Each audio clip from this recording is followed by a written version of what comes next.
Hey folks, it's John Literal, host of LiteralTruth.com and Literal Truth Biblical Studies. And this video, I just want to make kind of an introductory talk about how the Bible was put together. I think this is an area that a lot of Christians haven't been taught about. We all just kind of take for granted that we have a book that we consider Holy Scripture. And most people, I'm sure, are familiar with the fact that Jesus himself didn't write anything. But there are writings that come from people who were taught by Jesus. And then there were some writings in the Bible that were written before Jesus came. People who interacted with God in a very special way. And so these people wrote down this interaction with God and the message that God wanted them to write. So looking at this, these writings, these were writings, especially in the early days of Christianity, these writings were being circulated amongst Christians and to the different churches. And over a period of time, these writings that were written after Jesus, the early church considered a lot of these to be considered Holy Scripture, to be inspired by God. And so here's the thing, though. There were writings that are not in the Bible today that were being circulated as well. And some Christians considered some of those writings to be inspired. They considered them to be Scripture, while other Christians didn't. And there's actually some books in the Bible as well that were determined to be inspired by God and determined to be Scripture and were placed in the Bible that some Christians didn't consider to be inspired by God. So there was a process that took place to determine, okay, which of these books are actually inspired and which are not. And this was a process that took a while. So when we look at the canon, the writings of the Old Testament, these were writings that were written before Jesus, somewhere around a 1,500-year span before Jesus. And then after Jesus came, his apostles and some of the other followers wrote some things down too. And so, there was a process to determine what was inspired and what wasn't. So that's what I want to talk about. And this is going to be just pretty well brief. I just want to give a summary, just kind of gloss over. I'm going to be glossing over a lot of stuff. And it's probably something that I will probably go into a lot more detail. I'm writing a book now, and I'm planning on going into some detail about it, but I just want to share this information so it'll give people a basic understanding of this process, this development that took place. Who decided what was going to be considered Scripture and what wasn't? Who decided to compile all these books together? And to make a long story short, this was actually a process that took centuries to actually come to a final, period of time where they compiled them and closed the canon. So, there were early Christians that, I'll talk about here in a minute, that actually wrote lists of the books of the Bible, which becomes very helpful because what that does, these lists that these early Christians wrote, gives you an idea on how the early Christians thought and what they thought was Scripture and what wasn't. And so there's also some other criteria as well, that led them to determine what was inspired and what wasn't. So first let's talk about what some of the early Christians, there's one way that we can look at, and determine what Christians thought. And that is through the early church fathers. Now, the early church fathers, this is one of those areas that there's a lot of Christians out there that are not even familiar. They've probably never even heard of the early church fathers. But there is a huge tremendous amount of libraries upon libraries upon libraries of ancient Christian writings that go all the way back to the times of the apostles for about 600 or 700 years, or 600 years later afterwards. And so when you go back to the Apostolic Fathers, there's writings from Christians who lived during the times of the apostles. And some of these early Christians they were co-workers with the apostles. They worked right alongside with them. Some of them were even baptized by the apostles. Some of them were appointed to be bishops of different churches. So, that right there is something that I think must be taken into consideration if you really want to know what early Christianity believed and what they thought. So, in some of these early apostolic fathers, you got one by the name of Polycarp, who was bishop of the Church of Smyrna. And it's believed that he was taught by the Apostle John, and he wrote a letter to the Philippians. And, anybody can get on the internet and easily find that writing that he wrote. And in that writing, he mentions Paul, one of Paul's epistles, and he refers to it as Scripture. So that is a very early witness right there. And you will also find amongst these early church fathers, and even going all the way back to those early times, that they quote Scripture. They quote New Testament authors. So that's one way as well, that is part of the criteria. It's one thing to take in consideration when it comes to trying to determine what's inspired and what wasn't. You also have Justin Martyr, which is another very early apostolic father.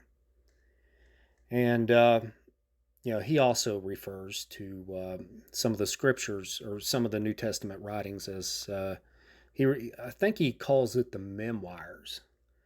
And, he holds them up as being scripture, just as much as the Old Testament scriptures, which, the early Christians, the early Christians didn't have Bibles like we have today.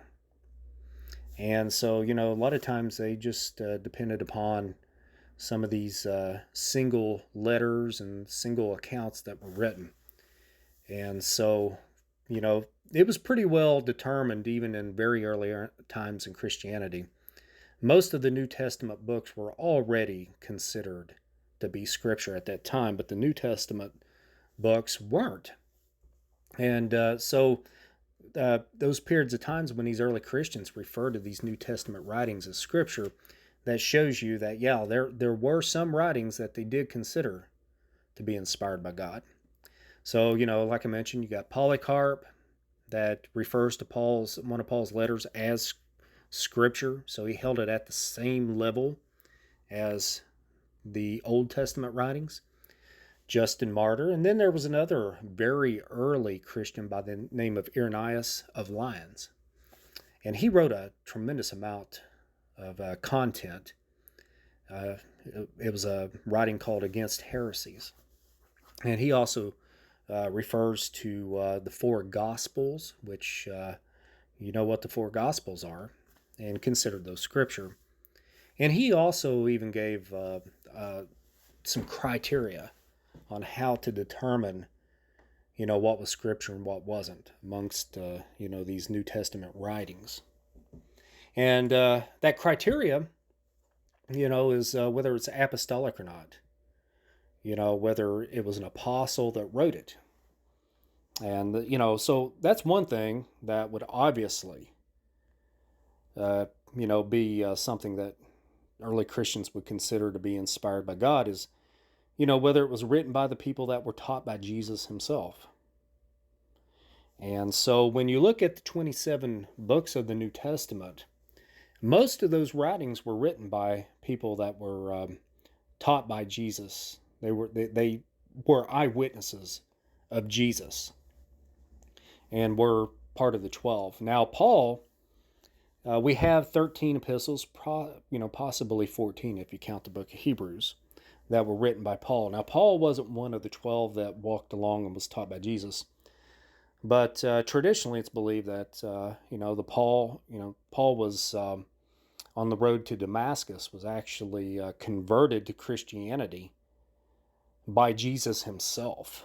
Jesus talked to him, one-on-one, and even blinded him temporarily. So that was always considered one of the things about Paul's letters that made them special, was he was appointed to be an apostle, uh, directly by Jesus, by the resurrected Jesus. Then, a lot of the writings, Matthew and the Gospel of Matthew, Gospel of John, they were apostles. So, their writings were obviously something that was considered to be inspired by God. And then you had other writings that were from apostles, such as the book of James, the book of Jude, and also the two letters of Peter. So the apostle Peter wrote some things. So that was always something that was taken in consideration when considering what's inspired and what isn't. And then we also have some New Testament writings by people that were not apostles, but they were co-workers of the apostles. Just like Luke. Luke wrote the Gospel of Luke and the book of Acts. And so, Luke worked along with the Apostle Paul. And it's believed, too, that Peter also helped teach him about the things that he wrote about. And then we also have Mark, who wrote the Gospel of Mark. And, Mark was also, he was with Paul for a little while, which we see in the book of Acts. And, then him and Barnabas went their separate ways with Paul. But also it's believed that Peter also taught Mark a lot of things as well, and is perhaps where Mark got his gospel from. So, all this stuff was taken in consideration on considering what was canonical as far as the New Testament goes. And so, it had to have apostolic origin, and that's just with the New Testament. Now, the Old Testament is a whole different story when it comes to, the criteria, because the Old Testament was something that the Jews, even before Jesus, considered those books to be inspired. Now, when it comes to the different canons, we have the canon that found in the the Protestant Bible, which is there's 39 Old Testament books. Now, the Catholics have 42 books in their Old Testament that they consider canonical, and Eastern Orthodox even have a little more than the Catholics do. And so, but all these writings were written before Jesus, and they were considered to be scripture by the early Jews, and the early Christians just adopted that. Now, as far as the differences between the amount of books, the Old Testament books, between the Protestant canon and the Catholic canon, I've heard a lot of people say, oh, the Catholics added books to the Bible. And, that's not the case. Those books, that was just one of those things that early Christians and even early Jews considered some of those extra books to be canonical, and some of the, especially the Pharisaic Jews, did not consider some of those books to be inspired, such as Maccabees. There's a few books of Maccabees, the book of Tobit, the book of Judith, book of Wisdom, and some extra sections that were added on to the book of Daniel, such as Bel and the Dragon, and there's a story about Shadrach, Meshach, and Abednego, and the book of Baruch, which is thought to have been written possibly by the prophet Jeremiah. But anyway, these books, a lot of Christians believe that they were inspired, and even, early Jews thought, some of them did too as well.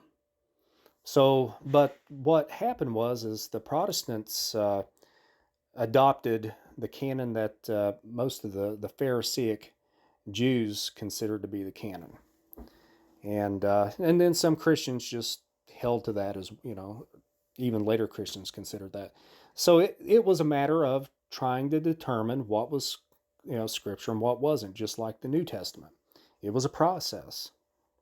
And obviously the Catholics come to a little different conclusion than what the Protestants did.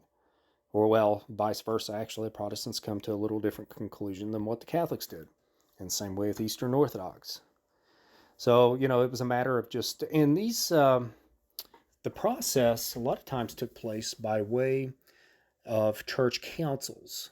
You have some of these very early church councils that, where you had a bunch of Christians, a bunch of bishops getting together and discussing, this, coming up with a standardized list of books to be considered canonical.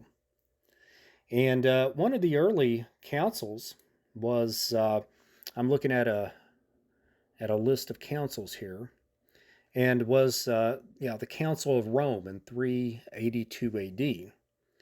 And that was a period of time where they, discussed the New Testament books. And we had the Council of Hippo in 393 A.D.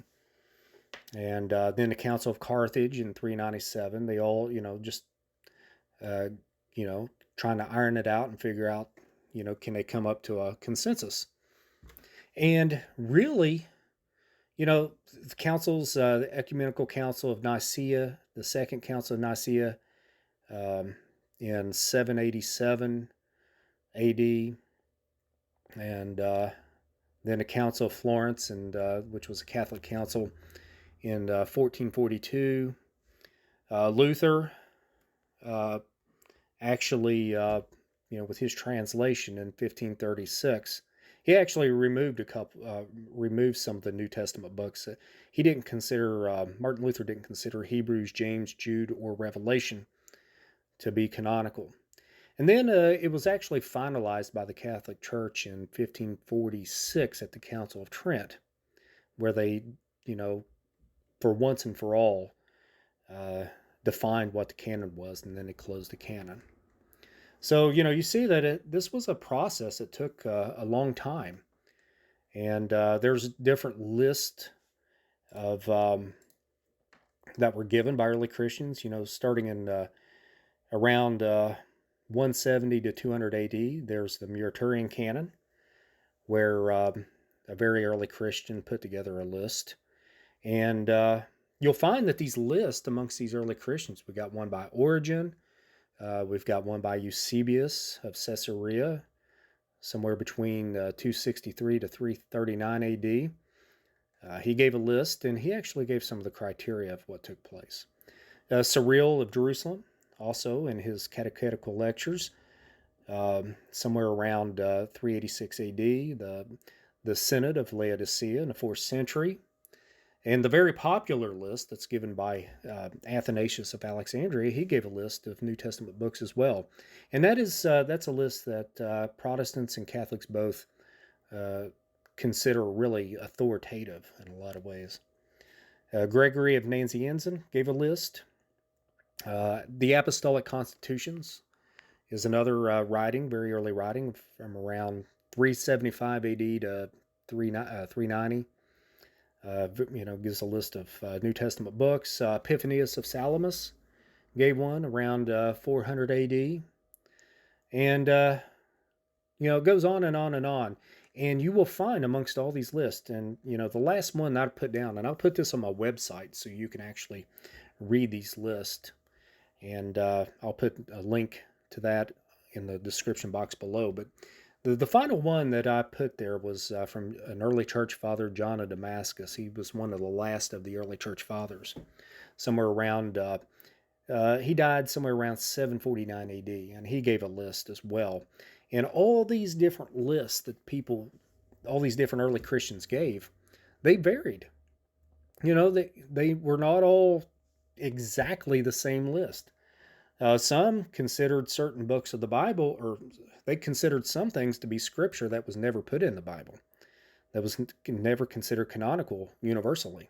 And then there's, some that didn't, there's especially like in the Eastern Church, a lot of the Eastern early Christians didn't consider the book of Revelation to be inspired. So it's very interesting to see the how it progressed and how it developed over time. So looking back, just to kind of touch on the criteria again. One of the ways is to see whether it was written by an apostle or whether it had apostolic origin. Another one was, the another criteria is whether, how it was recognized by the churches throughout the ages, and what, to come up with a consensus. And then the final criteria is whether, the content of it was orthodox or not. And what that means is whether, whether the writings actually had correct teaching. If they found something in these early writings that were doctrinally not orthodox, then that was one criteria to exclude something. But if it had good doctrine and sound doctrine, then that was one of the parts of the criteria of some of these writings that helped them to determine it was canonical. So, folks, I'm going to go ahead and end the video here. I don't want to make this video too long. I just wanted to give people kind of an idea, and I will talk more and more about this as time goes on. And I'm going to, develop a web page so I can add a link so you can go and check some of this content out yourself. So, folks, I'm going to go ahead and end the video here. I appreciate everyone. Take care. Have a good day.